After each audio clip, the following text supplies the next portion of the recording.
We are so honored to have the Prime Minister of Israel here with us tonight.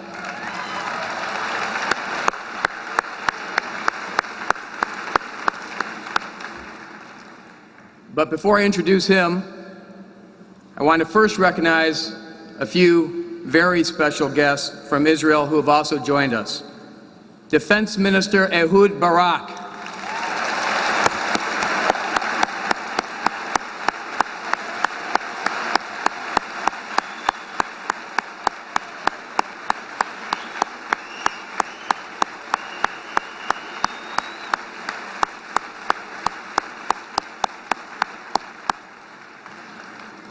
And Minister of National Infrastructure, Uzi Landau.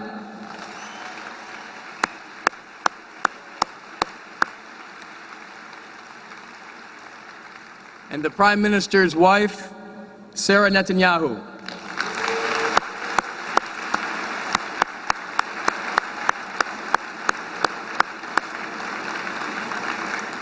Now, while Sarah and the Prime Minister obviously have accomplished a great deal in their lives, perhaps the honor they are most proud of this evening is the one recently bestowed upon their son, Avner. Avner won Israel's prestigious National Bible Competition.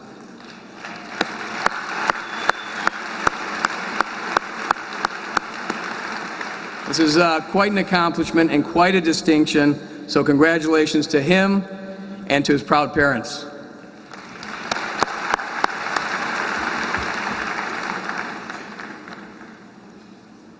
In his long and distinguished career, Israeli Prime Minister Benjamin Netanyahu has confronted the challenges facing the Jewish state with courage, with passion, and with moral clarity. As UN ambassador, foreign minister, finance minister, opposition leader, and now in his second term as prime minister, he has been pursuing peace, security, and economic growth for his country throughout nearly 30 years of public life. For decades, he has warned the world about the threat of terrorism and radical Islam. He has long recognized the danger of a nuclear-armed Iran, not just to Israel, but to the entire world. And he has been among the most prominent voices combating the international campaign to delegitimize Israel. Today, from the Prime Minister's office, Benjamin Netanyahu is continuing to sound the alarm about all of these things. Yet even as he traveled the world warning of the threats facing Israel, he has refused to abandon his quest for peace, and he has never relented from his desire to improve both the Israeli and the Palestinian economies. It is with these goals of peace and prosperity in mind that he has taken a number of bold steps in the past year. Last summer, he declared his support for a demilitarized Palestinian state alongside the Jewish state of Israel.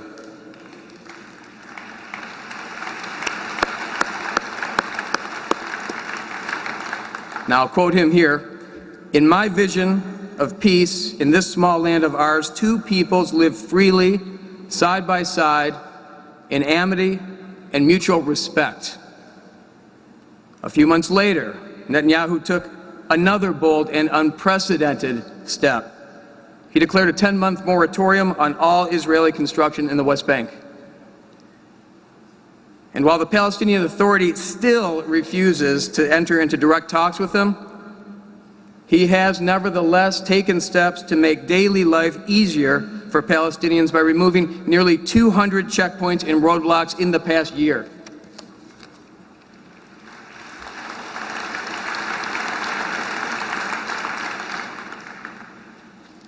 Insisting on security while pursuing a durable peace. This has been his goal in the past, and it remains his guiding principle as Israel's head of government today. Mr. Prime Minister, on behalf of the 8,000 people in the room for tonight's AIPAC Gala banquet, I want to express my appreciation for the leadership you're demonstrating in your quest for peace, and for the way you've consistently sounded the alarm about the threat of Iran's nuclear program. We want you to know that we will do everything we can to ensure that the U.S.-Israel alliance remains unbreakable forever.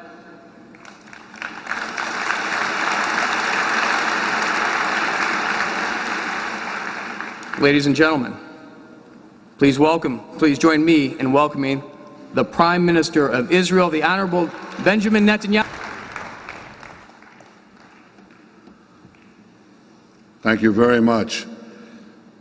I think it was Woody Allen who said that he spent a lifetime trying to arrive late at a Jewish event and never made it. I came on time with my wife Sarah, the mother of Avner and Yair. And it's very good to be with all of you, members of the Obama administration, senators, members of Congress, my colleagues, Defense Minister Ehud Barak and Minister Uzi Landau, Ambassador Michael Oren, and the distinguished ambassadors who are here from many countries, Howard Kaur, David Victor, Lee Rosenberg, all the leaders and all the members of AIPAC, and the 1,300 students who came from around this country.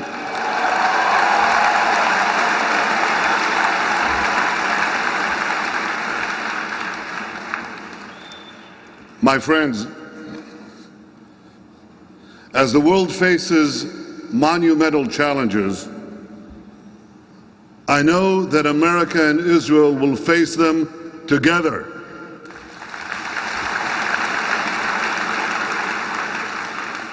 We stand together because we're fired by the same ideals and inspired by the same dreams. The dreams of achieving prosperity, security, and peace for all.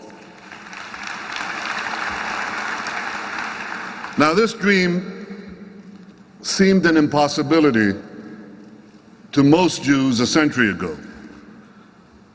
You know, this month my father celebrated his 100th birthday.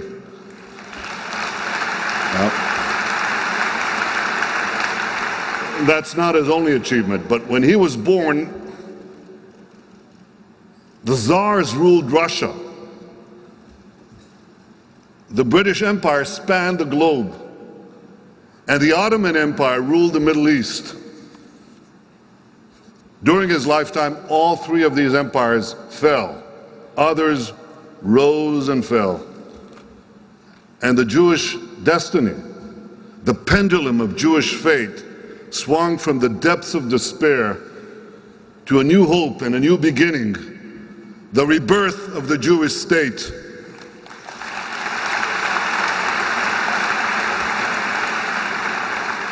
See, for the first time in 2,000 years, a sovereign Jewish people could defend itself against attack.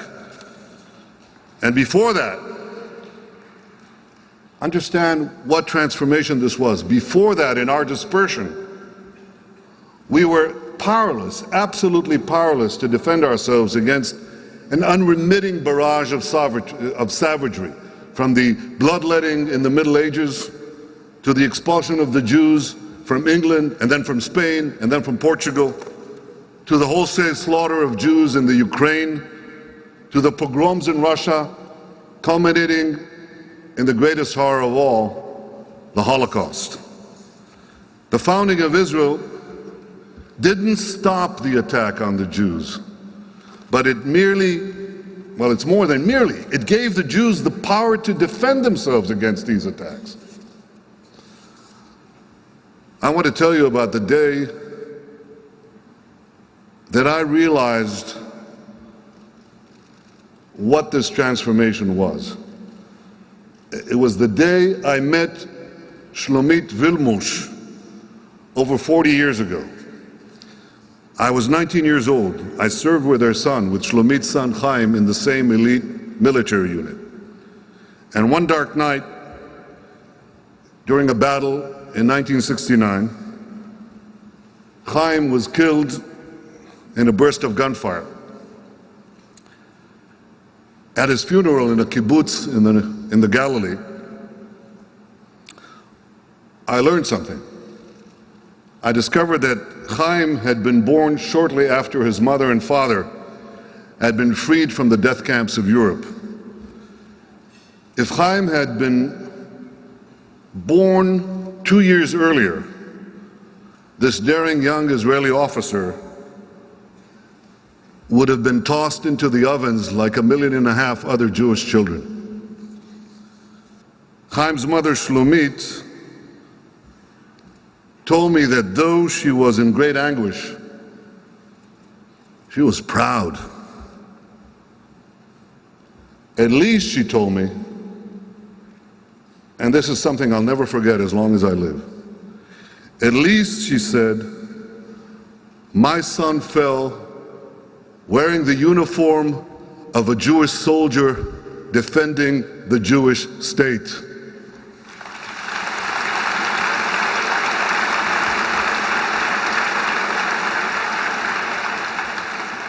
And time and again, Israel's soldiers were forced to repel the attacks of much larger enemies committed to our destruction. Yet, when Egypt and Jordan realized that we could not be defeated in battle, they embraced the path of peace. And we value the peace treaties we've achieved with both countries. Yet there are those who continue the assault against the Jewish state. There are those who openly call for our destruction. They seek to achieve this goal through terrorism, missile attacks, and most recently by developing atomic weapons. It's instructive that the ingathering of the Jews to Israel doesn't deter them. In fact, it whets their appetite. Iran's rulers say, Israel is a one-bomb country. The head of Hezbollah says, if all the Jews gather in Israel, it will save us the trouble of going after them worldwide. My friends, these are unpleasant facts, but they are the facts. The greatest threat to any living organism, to any nation, is not to recognize danger in time, not to recognize the facts. 75 years ago, many leaders around the world put their heads in the sand. Untold millions died in the war that followed. Ultimately, two of history's greatest leaders helped turn the tide.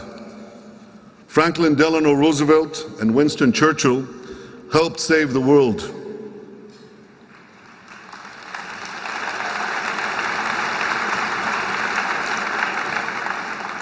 Indeed, they deserve every applause. They helped save the world, but they were too late to save 6 million of my own people, the Jewish people. The future of the Jewish state can never depend on the goodwill of even the greatest of men. Israel must always reserve the right to defend itself.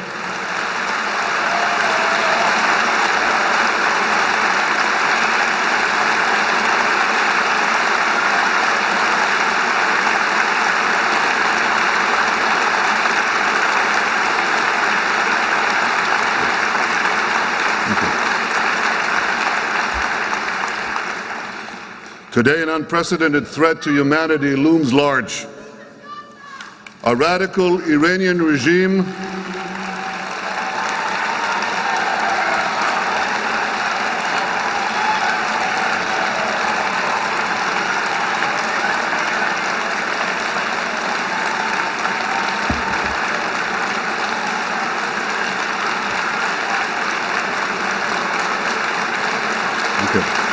Thank you.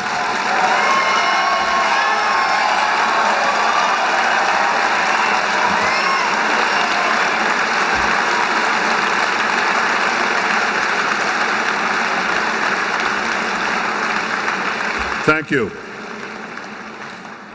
A radical Iranian regime armed with nuclear weapons could bring an end to the era of nuclear peace that the world has enjoyed for the last 65 years. Such a regime could provide nuclear weapons to terrorists. It might even be tempted to use them, and our world would never be the same. Iran's brazen bid to develop nuclear weapons is certainly first and foremost a threat to my country, to Israel. But it's a threat to the entire region. It's a threat to the entire world. Israel thus expects the international community to act swiftly and to act decisively to thwart this danger. But we always reserve the right of self-defense.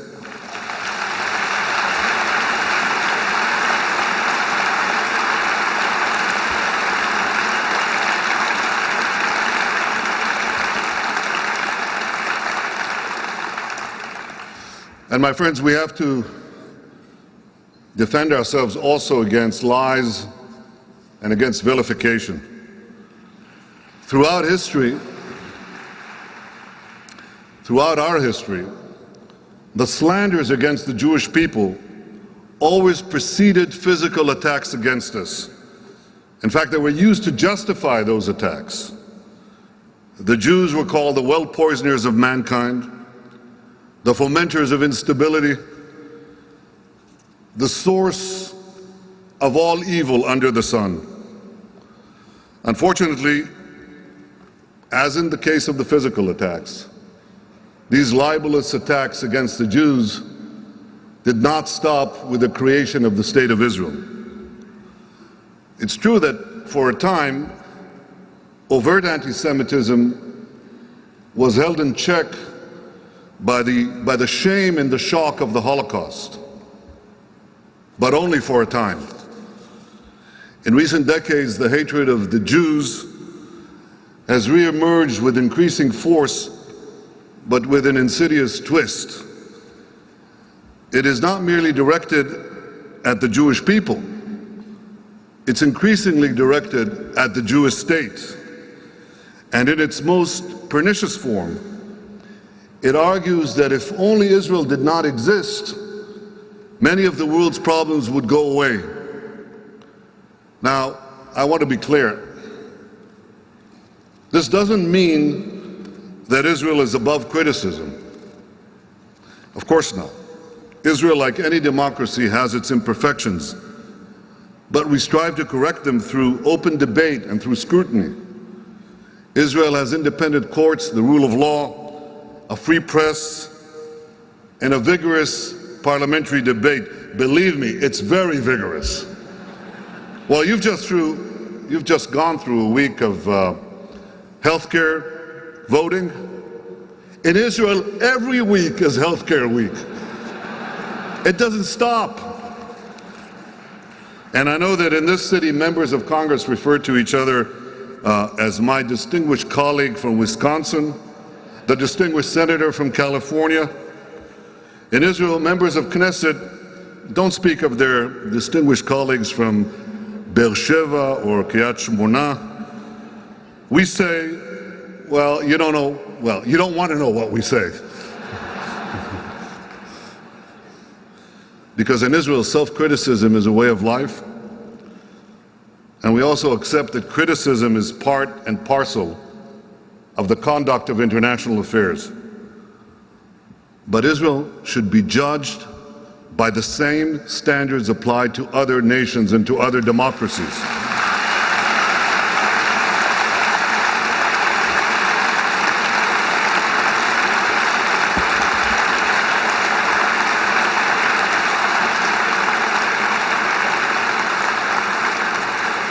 Sometimes I think there's a triple standard. One standard for the dictatorships, a second standard for the democracies, and a third standard is a standard for Israel. We should be judged by one standard. And allegations made against the state of Israel must be grounded in fact.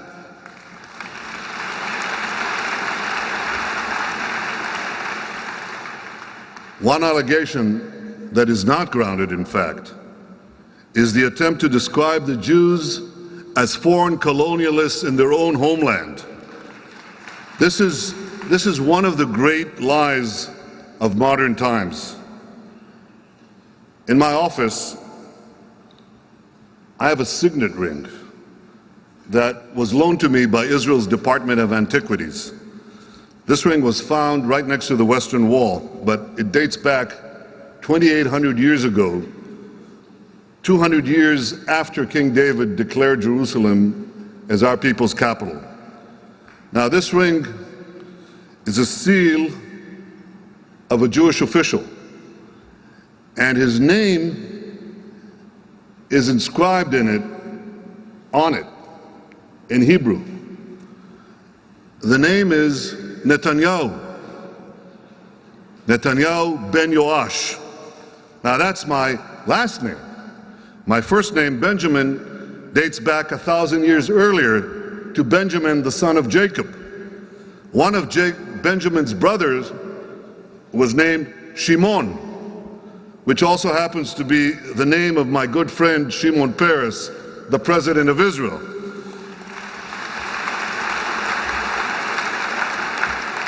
You see, nearly 4,000 years ago, Benjamin, Shimon, and their 10 brothers roamed the hills of Judea.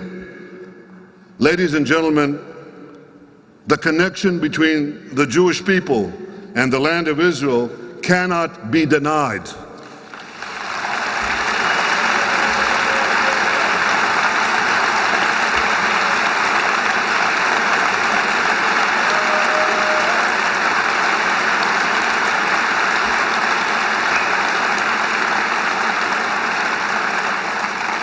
The connection between the Jewish people and Jerusalem cannot be denied.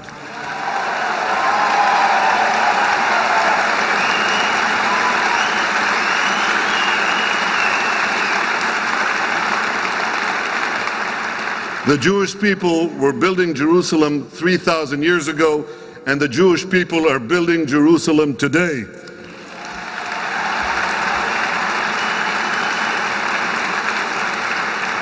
Jerusalem is not a settlement, it's our capital.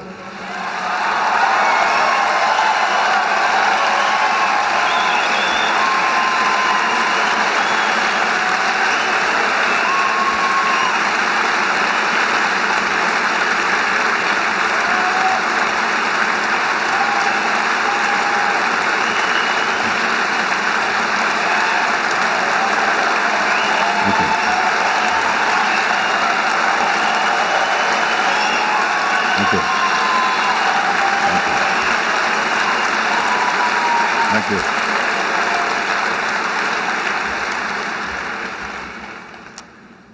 In Jerusalem, my government has maintained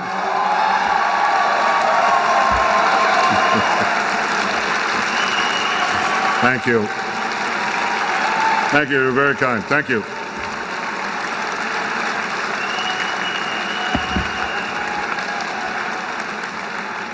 In Jerusalem, my government has maintained the policies of every single Israeli government since 1967, including those led by Golda Meir, Menachem Begin, and Yitzhak Rabin.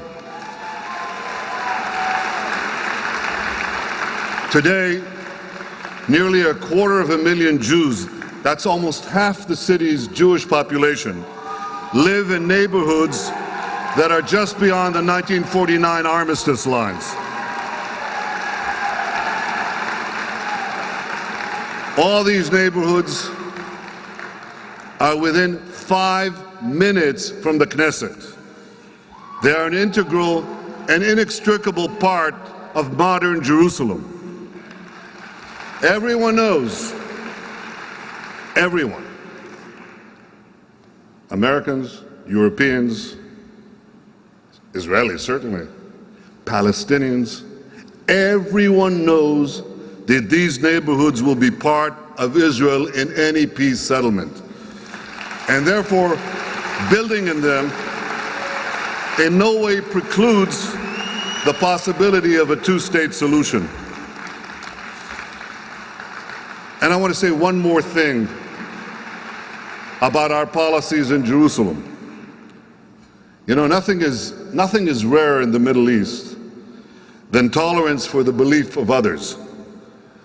But it's only been under Israeli sovereignty in Jerusalem that religious freedom for all faiths has been guaranteed, and we shall continue to guarantee that religious freedom for everyone.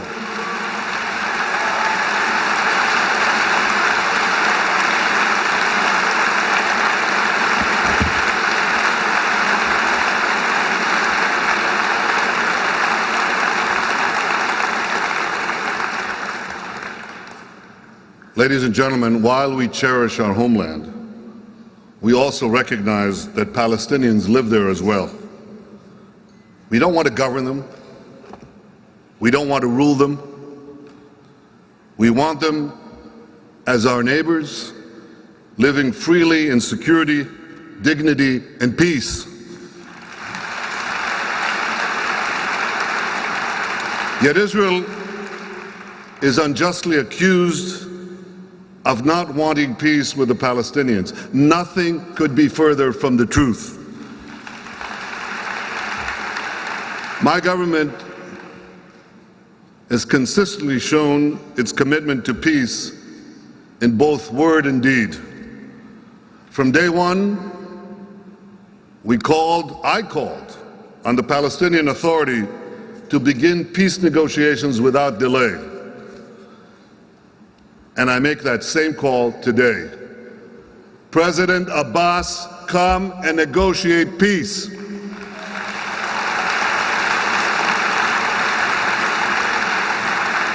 You know, that's so elementary and so obvious. You'd think we don't have to say it, because leaders who truly want peace should be able to sit face to face with each other and negotiate the peace. You can't successfully end a negotiation for peace if you don't begin it. So I call on the Palestinian leadership, come and negotiate peace.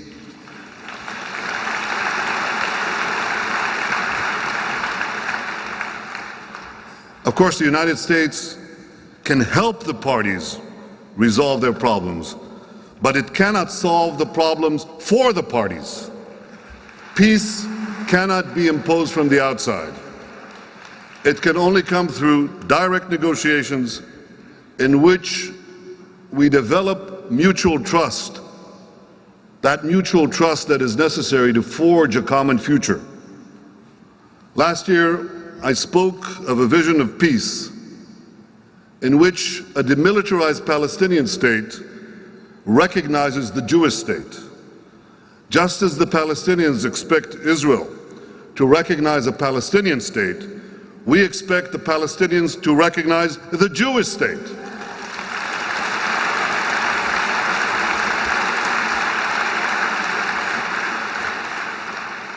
My government has removed hundreds of roadblocks, barriers, earth ramps, checkpoints, and this has facilitated tremendous Palestinian movement. And as a result, we have helped spur actually an incredible boom given today's world economy, an incredible boom in the Palestinian economy. You have coffee shops, restaurants, businesses, shopping malls, even multiplex studios. Just go to Ramallah and Jenin. And that's not come about out of sheer air. We have made it possible. You cannot do this if you cannot move trucks, goods, people, customers. That's been our policy. And we added to that an unprecedented moratorium on new Israeli construction in Judea and Samaria. This is what my government has done for peace. Now I ask you, what has the Palestinian Authority done for peace? Well, you can judge for yourself. They placed preconditions on peace talks, waged a relentless international campaign to undermine Israel's legitimacy, and promoted the notorious Goldstone report that falsely accuses Israel of war crimes.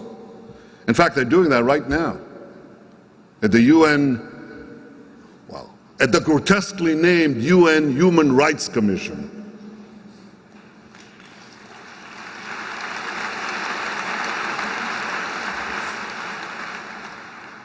And I want to use this opportunity to thank President Obama and the Congress of the United States for their efforts to thwart this libel. And I ask for the continued effort this week to fight this lie.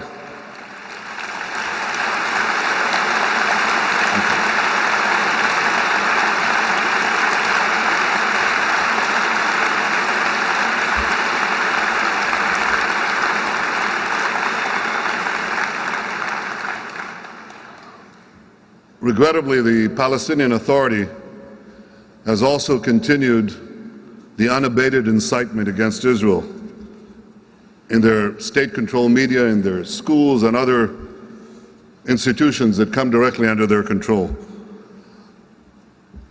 and some others too. A few days ago, in a public square near Ramallah, the Palestinians named this square after a terrorist who murdered 38 innocent Israeli civilians,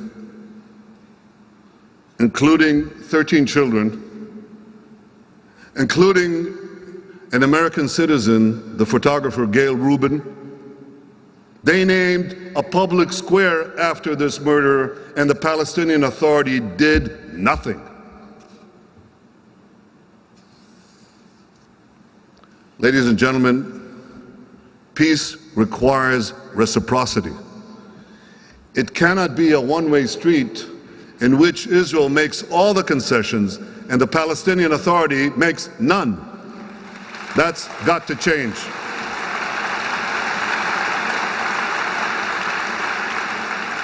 Israel stands ready to make the compromises necessary for peace, but we expect the Palestinians to compromise as well, to do their part.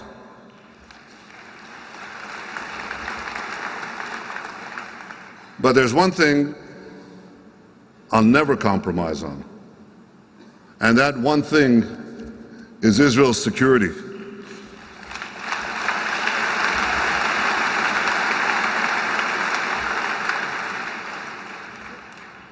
Let me express to you the difficulty of trying to explain Israel's security predicament to the citizens of the United States, a country that's 500 times the size of Israel. So I thought how I could best bring it home. And I asked you to imagine that the territory of the United States was compressed down to the size of New Jersey. Now, I'm not picking at New Jersey because our ambassador, Michael Oren, comes from New Jersey. It happens to be the right size. So now, you squeeze the United States down to the size of New Jersey.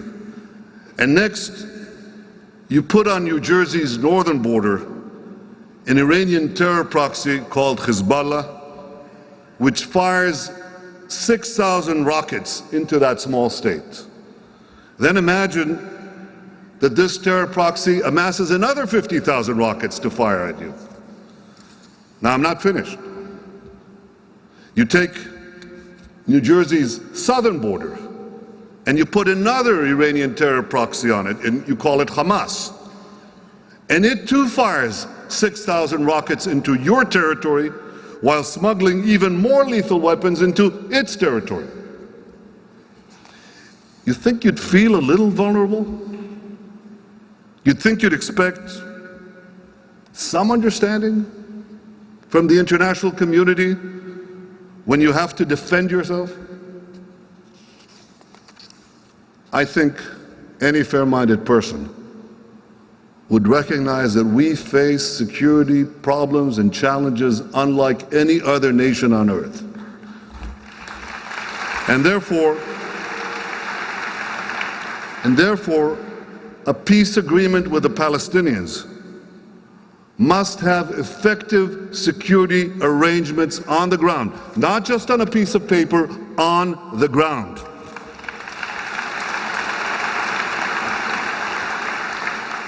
We must make sure that what happened in Lebanon and Gaza doesn't happen again in the West Bank. Now let me explain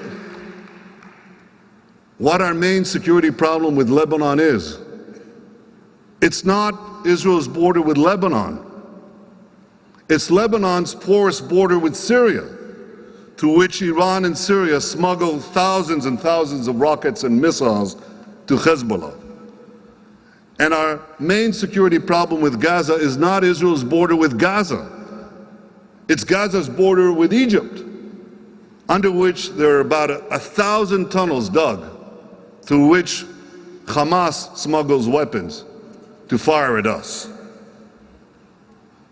My friends, experience has shown that only an Israeli presence on the ground can prevent or limit weapon smuggling. And this is why a peace agreement with the Palestinians must include an Israeli presence in the eastern border of a future Palestinian state.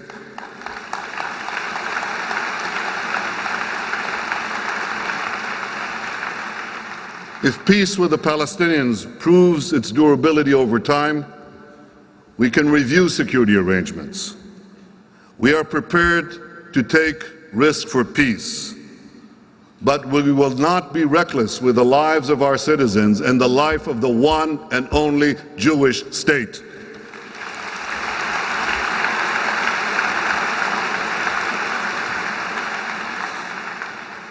Ladies and gentlemen, the people of Israel want a future in which our children no longer experience the horrors of war.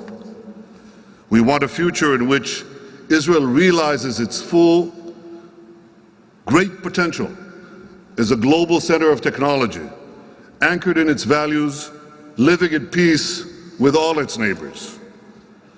I envision an Israel that can dedicate even more of its scientific and creative energies to help solve some of the great problems of our time, foremost of which is finding a clean and affordable substitute for gasoline.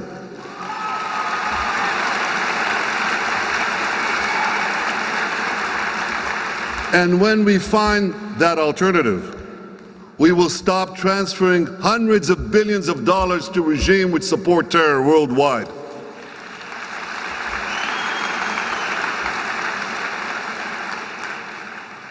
I am confident that in pursuing these goals, we have the enduring friendship of the United States of America, the greatest nation on earth.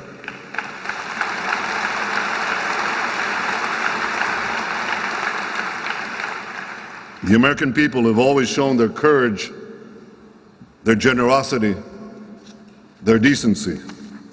From one president to the next, from one Congress to the next, America's commitment to Israel's security has been unwavering.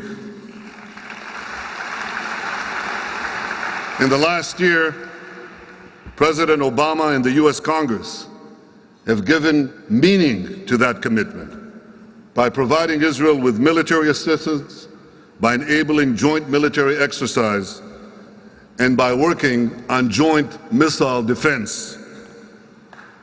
So too has Israel been a staunch and steadfast ally of the United States. As Vice President Biden has said, America has no better friend in the community of nations than Israel. I say that too.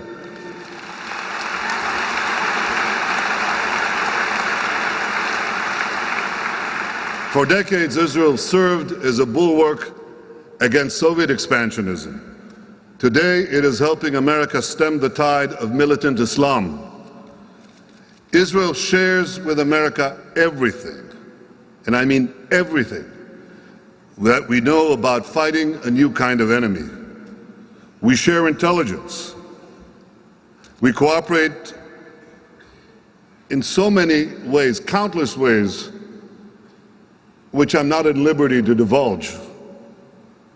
This cooperation is important for us, for Israel, but it is also helping save American lives.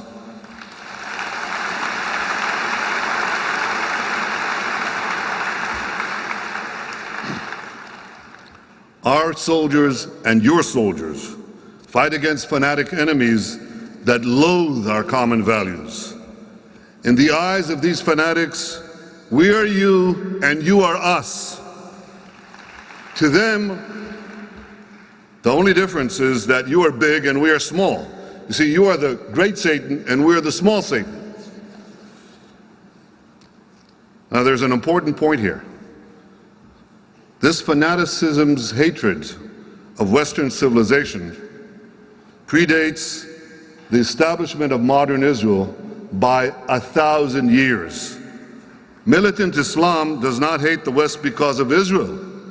It hates Israel because of the West, because it sees Israel as an outpost of freedom and democracy that prevents them from overrunning the Middle East. That is why when Israel stands against its enemies, it stands against America's enemies.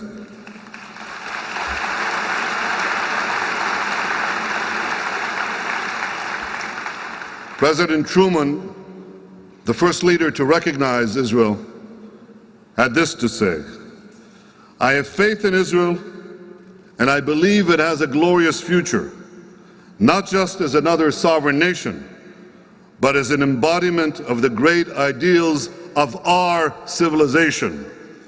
My friends, we are gathered here today because we believe in these common ideals of our great civilization.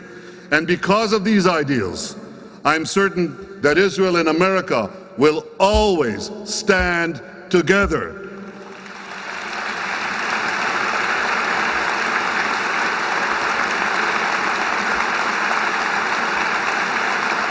Thank you. We are most grateful to you and to all of our distinguished guests that have joined us for this wonderful evening. Ladies and gentlemen, in the morning, we will hear from Tony Blair, the former British Prime Minister and current Quartet representative. Doors will open at 8:15. This concludes our banquet. Please join us for coffee and dessert in the lobby on the first floor. So long for now.